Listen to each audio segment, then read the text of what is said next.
অনেকেই চায় প্রিয় মানুষের কল লিস্ট দেখতে বা এই প্রসেসটি নিয়ে ইউটিউবে ভিডিও দেখতে দেখতে ক্লান্ত। আজকে আমি আপনাদের দেখাবো কিভাবে আপনি আপনার প্রিয় মানুষের ফোনের কল লিস্ট দেখতে পারবেন। আর এটা একদম বৈধ, কারণ প্রত্যেকটা সিম কোম্পানি এই সেটিংটি চালু করে রেখেছে। অনেকের এই বিষয়ে অজানা। সো আজকে আমি দেখাবো কিভাবে আমরা রবি এয়ারটেল জিপি বাংলালিংক সিমের কল লিস্ট দেখতে পারি। ভিডিওটি একটু বড় হতে পারে, তবে এই ভিডিওতেই আপনি আপনার সকল সমস্যার সমাধান পাবেন, তাই মনোযোগ দিয়ে দেখতে হবে। সো চলুন কথা না বাড়িয়ে ভিডিওটি শুরু করা যাক। আমরা ফার্স্ট অফ অল বাংলালিংক অ্যাপের কল লিস্ট দেখব। সো বাংলালিংক অ্যাপের কল লিস্ট দেখতে হলে তাদের অফিসিয়াল অ্যাপটি ডাউনলোড করতে হবে। দেন আমাদের প্রিয় মানুষটার ফোনটি হাতে নিতে হবে। দেন আমরা মাইবিএল অ্যাপে চলে যাব। মাইবিএল অ্যাপে চলে যাওয়ার পর আমরা এখান থেকে বাংলালিংক ইউজার এখানে আমরা ক্লিক করে দিব। আফটার ক্লিক করার পর আমরা এখানে আমাদের মোবাইল নাম্বারটি দিয়ে দিব। এরপর ওটিপি আসার পর লগ ইন হওয়ার পর আমরা এখান থেকে থ্রি ডট মেনুতে ক্লিক করে দিব। দেন আমরা নিচে একটু স্ক্রল করে আসব, কারণ প্রিয় মানুষের ফোন আমরা তো সবসময় ধরতে পারবো না, তাই আমরা এখান থেকে একটি পাসওয়ার্ড সেট আপ করে নিব। দেন আমরা এখান থেকে পাসওয়ার্ড এখানে ক্লিক করে দিব। আমি পূর্বেই পাসওয়ার্ড সেট আপ করে নিয়েছিলাম। দেন এইখান থেকে আমাদের দুইটা অপশন আসবে, একটা হচ্ছে ওটিপি জেনারেট, দেন হচ্ছে new password, confirm password, confirm new password. So আমরা এখান থেকে ওটিপি জেনারেট করে নিব। দেন 6 সংখ্যার দুইটি সেম পাসওয়ার্ড উপরে এবং নিচে বসিয়ে নিব। দেন সেভ করে দিলেই আমাদের কাজ শেষ। এরপর আমরা নাম্বার এবং পাসওয়ার্ড দিয়ে যে কোনো ডিভাইস এবং যে কোনো ফোনে লগ ইন করে নিতে পারবো। সো আমরা এখন দেখব আমরা এই ফোনের কল লিস্ট কিভাবে দেখতে পারি। ধরুন এইটি হচ্ছে আপনার প্রিয় মানুষের ফোনে মাইবিএল অ্যাপ। সো আমরা এখান থেকে খুব সহজেই তার কল লিস্ট দেখার জন্য আমরা থ্রি ডট মেনুতে ক্লিক করে দিব। আফটার থ্রি ডট মেনুতে ক্লিক করার পর আমরা এখান থেকে ইউজ হিস্টোরিতে ক্লিক করে দিব। আফটার ইউজ হিস্টোরিতে ক্লিক করার পর আমরা এখান থেকে তার প্রত্যেকটা ডাটা দেখতে পারবো। সে কতটুকু এমবি ব্যবহার করেছে, সে কতটুকু মিনিট ব্যবহার করেছে এবং এসএমএস কার সাথে করা হয়েছিল, কত টাকা রিচার্জ করা হয়েছিল, প্রত্যেকটা ডাটা। দেন আমরা এখান থেকে ট্যাপ করে দিব। এখানে ট্যাপ করার পর আমাদের এখানে প্রত্যেকটা নাম আকারে চলে আসবে। সাপোজ আপনাদের এই রকম, আমার যেহেতু এই ফোনে এই সিমটি লাগানো, তাই নাম্বারগুলো সব কিছুই সেভ করা। সো যেহেতু আমার এখানে সেভ করা নাম্বার, তাই প্রত্যেকটা নাম্বার আসতেছে। তো আপনাদের হয়তো বা এইরকম আসবে না। তো আমি ভিডিও শেষে দেখাবো যে এই নাম্বারগুলো থেকে আপনি কিভাবে বের করতে পারেন নাম্বারের ছবি এবং তার নাম এবং তার হোয়াটসঅ্যাপ আইডি, প্রত্যেকটা ডাটা আপনি একটা ছোট্ট অ্যাপের মাধ্যমেই সব কিছু অ্যাক্সেস করে দেখতে পারবেন। এখন আমরা দেখব জিপি সিমের কিভাবে কল লিস্ট দেখতে পারি। সো জিপি সিমের কল লিস্টটি দেখার জন্য আমরা সেম প্রসেসে মাই জিপি অ্যাপটি ডাউনলোড করে নিব। আফটার ডাউনলোড এবং ইনস্টল করার পর সিম থেকে লগ ইন করে নিব।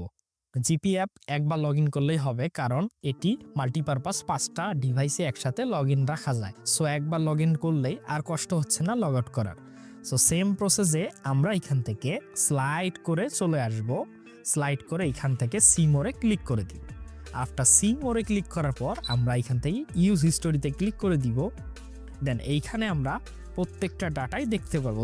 যেহেতু এই সিমে আমরা 30 দিনে কোনো কথোপকথন করা হয়নি বা কথা বলা হয়নি, তাই এইখান থেকে কোনো ডাটা আমরা দেখতে পাচ্ছি না।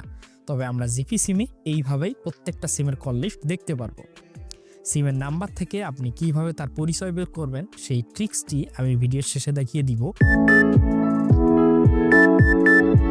এখন আমরা দেখব কিভাবে আমরা রবি সিমের কল লিস্ট বের করতে পারি। সো রবি সিমের কল লিস্ট বের করার জন্য আমরা প্লে স্টোরে গিয়ে মাই রবি অ্যাপটি ডাউনলোড এবং ইনস্টল করে নিব। দেন আমরা মাই রবি অ্যাপটি ওপেন করে নিব। আফটার ওপেন করার পর আমরা এখান থেকে একটি ট্রিকি ওয়েতে অ্যাকাউন্ট লগ ইন করবো। সো আমরা নিচে একটি গুগল দেখতে পাচ্ছি, এইখানে আমরা ক্লিক করে দিব। দেন আমরা এখান থেকে আমাদের একটি মেইল অ্যাড্রেস, ইউনিক একটি মেইল অ্যাড্রেস দিয়ে দিব। আফটার মেইল অ্যাড্রেসে দেওয়ার পর আমরা এখান থেকে ঠিক আছে প্রেস করে দিব। দেন এরপর আমাদের রবি নাম্বারটি দিয়ে দিব। দেন আমরা ওটিপি পাঠানে ক্লিক করে দিব। এরপর আমাদের ওটিপি দিয়ে আমরা এখান থেকে লগ ইন করে নিব। সো আমাদের কাজ শেষ। এর মাধ্যমে আমরা এখন এই ফোনের ওটিপি না দিয়েও আমরা লগ ইন করে নিতে পারবো। সো লগ ইন করার জন্য আমরা সেম প্রসেসে এখন থেকে ফার্স্ট অফ অল গুগল অ্যাকাউন্টে লগ ইন করলেই আমরা আমাদের সিম এবং ওটিপি কোনোটারই প্রয়োজন নেই।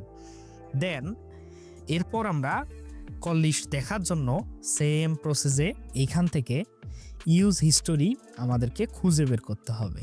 এইখান থেকে আমাদের স্লাইড করে কল হিস্টোরি অপশনটি খুঁজে বের করতে হবে। আফটার কল হিস্টোরিতে ক্লিক করার পর আমরা এখান থেকে আমাদের ভয়েস কলে ট্যাপ করে দিব। আফটার ভয়েস কলে ট্যাপ করার পর আমরা এখান থেকে আমাদের প্রত্যেকটা কল লিস্ট দেখতে পারবো। সো সেম প্রসেসে আমরা এখন দেখব ট্রিকি ওয়েতে কিভাবে এয়ারটেল সিমে লগ ইন করতে পারি। সো এয়ারটেল সিমে লগ ইন করার জন্য সেম প্রসেসে আমরা ওই সিস্টেমেই গুগলের মাধ্যমে লগ ইন করে নিব। গুগলের মাধ্যমে লগ ইন করার পর আমরা এই রকম একটি ইন্টারফেস দেখতে পারবো। রবি এয়ারটেল সেম প্রসেস, আমরা সেমভাবেই রবির জন্য আলাদা একটি জিমেল অ্যাকাউন্ট ক্রিয়েট করে নিব এবং এয়ারটেলের জন্য আলাদা একটি জিমেল অ্যাকাউন্ট ক্রিয়েট করে নিব। দেন আমরা কল হিস্টোরি দেখার জন্য আমরা এইখান থেকে স্ক্রল করে আসব, ইভেন কল হিস্টোরিতে ট্যাপ করে দিব। আফটার ট্যাপ করার পর আমরা এখান থেকে প্রত্যেকটা কল এইখান থেকে দেখতে পারবো। এখন আমরা দেখব যে কল হিস্টোরি দেখার পর আমরা এখান থেকে আপকামিং, ইনকামিং, আউটগোয়িং কল তো দেখতেই পারলাম। এখন নাম্বার ট্র্যাকিং করে আমরা কিভাবে ব্যক্তির নাম এবং ঠিকানা এবং হোয়াটসঅ্যাপ অ্যাকাউন্ট তার ছবি বের করতে পারি সেই প্রসেসটি আমরা এখন দেখব। সো সেই প্রসেসটি করার জন্য আমরা প্লে স্টোরে চলে যাব। আফটার প্লে স্টোরে চলে যাওয়ার পর আমরা এখানে আইকন লিখে সার্চ করব। আফটার আইকন লিখে সার্চ করার পর এই অ্যাপটি আমরা ডাউনলোড এবং ইনস্টল করে নিব। এই অ্যাপটিতে ফ্রি ভার্সনে অনেক অ্যাড আসে। সো আমি এই অ্যাপের প্রিমিয়াম ভার্সনটি আমার টেলিগ্রাম চ্যানেলে দিয়ে দিব। ভিডিও ডেসক্রিপশন থেকে আপনি আমার টেলিগ্রাম চ্যানেলে গিয়ে অ্যাপটি ডাউনলোড এবং ইনস্টল করে খুব ইজিলি ব্যবহার করতে পারেন। দেন আমরা অ্যাপটি ওপেন করে নিব। এরপর আমাদের মোবাইল নাম্বার দিয়ে আমরা এখান থেকে লগ ইন করে নিব। দেন এখন আমরা দেখব কিভাবে অপরিচিত নাম্বারের তথ্যগুলো আমরা বের করতে পারি। সো এর জন্য আমরা একটি অপরিচিত নাম্বার নিয়ে আসলাম। দেন আইকন অ্যাপে চলে যাব।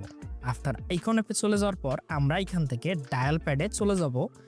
আফটার ডায়াল প্যাডে চলে যাওয়ার পর আমরা এই নাম্বারটিকে এখান থেকে পেস্ট করে দিব। নাম্বারটি পেস্ট করার পর আমরা এখানে সার্চ আইকনে ট্যাপ করে দিব। সার্চ আইকনে ট্যাপ করার পর এই ব্যক্তির নাম এবং ডিটেলস এভরিথিং সব চলে আসবে। সো এইভাবেই আমরা মূলত অপরিচিত নাম্বারের নাম এবং তার কন্ট্যাক্ট দেখতে পারি।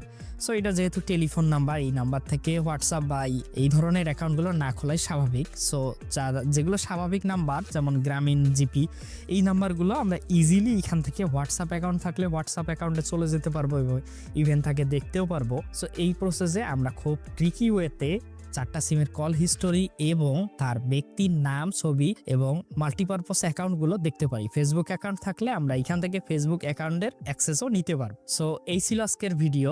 আপনাদের এই ভিডিওতে সারা পেলে একদম ট্রিকি ওয়েতে দেখাবো কিভাবে আপনি আপনার প্রিয় মানুষের ফোনের হিস্টোরি দেখতে পারেন, সে কোন অ্যাপ ব্যবহার করছে এবং কি কি করছে তার ফোনে, এভরিথিং। সো এই ছিল আজকের ভিডিওটি কেমন লাগলো অবশ্যই কমেন্ট করে জানাবেন। এইরকম ইন্টারেস্টিং ভিডিও পেতে চ্যানেলটি সাবস্ক্রাইব করতে ভুলবেন না। ধন্যবাদ সকলকে, ভালো থাকবেন। আসসালামু আলাইকুম।